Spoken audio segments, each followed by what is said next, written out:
Foreign exchange ಇಂದ 5 marks problem ನ discuss ಮಾಡೋಣ ಅಂತ 5 ಮಾರ್ಕ್ಸ್ ದಾಗ ನ್ಯೂ ಎಕ್ಸ್ಚೇಂಜ್ ರೇಟ್ ನೋಡ್ಕೋರಿ. First one new exchange rate, next forward premium rate, ಆಮೇಲೆ ಮೂರನೇದು ಸ್ಪ್ರೆಡ್ ಪರ್ಸೆಂಟೇಜ್, ಕ್ರಾಸ್ ರೇಟ್, ಆಮೇಲೆ ಆರ್ಬಿಟ್ರೇಜ್. ಇವು ಐದರಾಗ 3 ಇಂದ 2 ಪ್ರಾಬ್ಲಮ್ ಕೇಳಬಹುದು. ಓಕೆ, 2 ಮಾರ್ಕ್ಸಿಗೂ ಕೇಳಬಹುದು, 5 ಮಾರ್ಕ್ಸಿಗೂ ಕೇಳಬಹುದು. ನೆಕ್ಸ್ಟ್ ಅದರೊಳಗ first one new exchange rate problem ಬಿಡಿಸೋಣಂತ. ಫಸ್ಟ್ ಒನ್ ಅದ್ರ ಫಾರ್ಮುಲಾ ಏನೈತಲ್ಲ, P1 is equal to P0 into 1 plus inflation in home country divided by 1 plus inflation in foreign country. P0 ಅಂದ್ರ old exchange rate ಏನಾದ್ರೂ ಕೊಟ್ಟಿದ್ರೆ ಅಂತ ತಗೋತೀವಿ. Next IH ಅಂದ್ರ inflation of home country ratio. Next IF inflation of foreign currency ಇದೇನ ಕೊಟ್ಟಿರ್ತಾರಲ್ಲ ಅದ್ರ ತಗೋತೀವಿ. ಇವಾಗ ಒಂದು ಪ್ರಾಬ್ಲಮ್ ನೋಡೋಣಂತ ಇದ್ರ ಮೇಲೆ.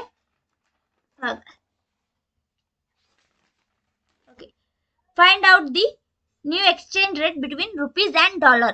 Present exchange rate between dollar to rupees is 60 rupees. ಇದನ್ನಾಗುತ್ತೆ old exchange rate ಆಗುತ್ತೆ. Next, inflation rate in India is 12% and USA is 4% ಅಂತ ಕೊಟ್ಟು ಇವಾಗ ಪ್ರಾಬ್ಲಮ್ ಬಿಡಿಸೋಣಂತೆ. ಫಸ್ಟ್ ಪ್ರಾಬ್ಲಮ್ ಬಿಡ್ಸಕ ಫಾರ್ಮುಲಾ ಹಾಕ್ತೀವಿ. P1 is equal to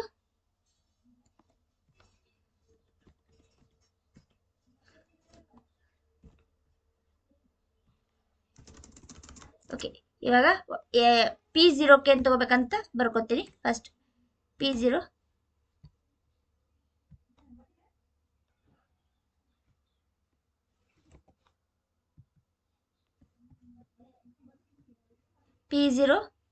equal to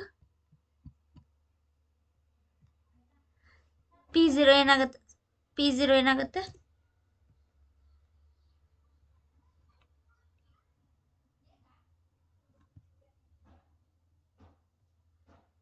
okay, P0 ಏನಾಗುತ್ತೆ 60 rupees ಆಗುತ್ತೆ. Okay,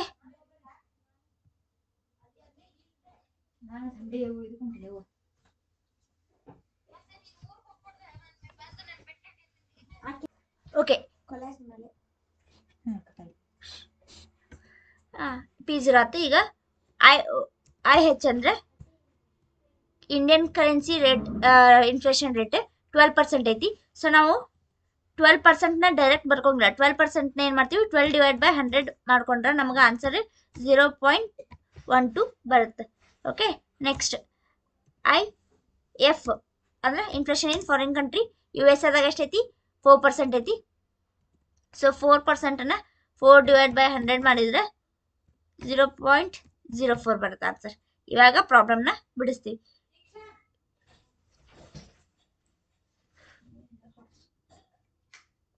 okay, ಈಗ formula apply ಮಾಡೋಣಂತ. ಈ formula apply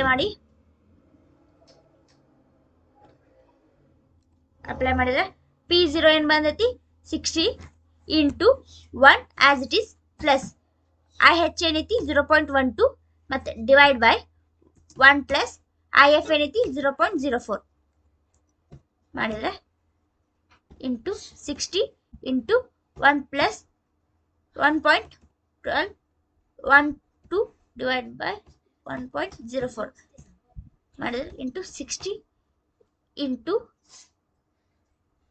1.12 divide by 1.04 ಮಾಡಿದ್ರೆ 1.07 ಬರುತ್ತೆ.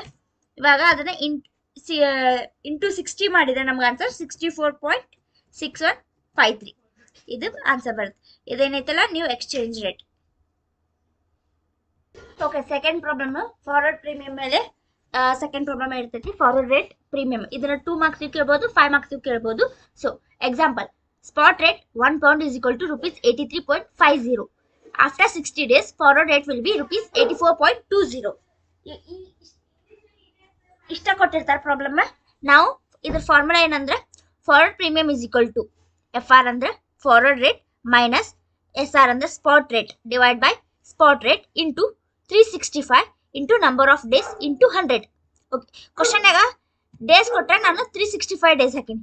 ಸೊ ಒಂದ್ ವೇಳೆ ಮಂತ್ ಕೊಟ್ಟಿದ್ರೆ ಮಂತ್ ಎಷ್ಟದಾವ್ 12 ಮಂತ್ಸ್ ಅದಾವ. ಸೊ ಮೇಲೆ 12 ಮಂತ್ ಅಂತ ಹಾಕಿದ್ದೀನಿ. ಇವಾಗ ಫಾರ್ವರ್ಡ್ ರೇಟ್ ಎಷ್ಟೈತಿ 60 days forward rate is 84.20. Next spot rate ಏನೈತಿ 83.50. ಓಕೆ, ಇವಾಗ ಈಸ್ ಈಕ್ವಲ್ ಟು ಮೇಲೆ ಫಾರ್ಮುಲಾ ಏನೈತಿ, first forward rate minus spot rate divide by spot rate into 365 days divide by number of days ಎಷ್ಟದ, days 60 days into 100 ಮಾಡ್ಬೇಕು. Okay, 84.20 minus 83.50 ಮಾಡಿದ್ರೆ answer 0.7 ಬಂತು.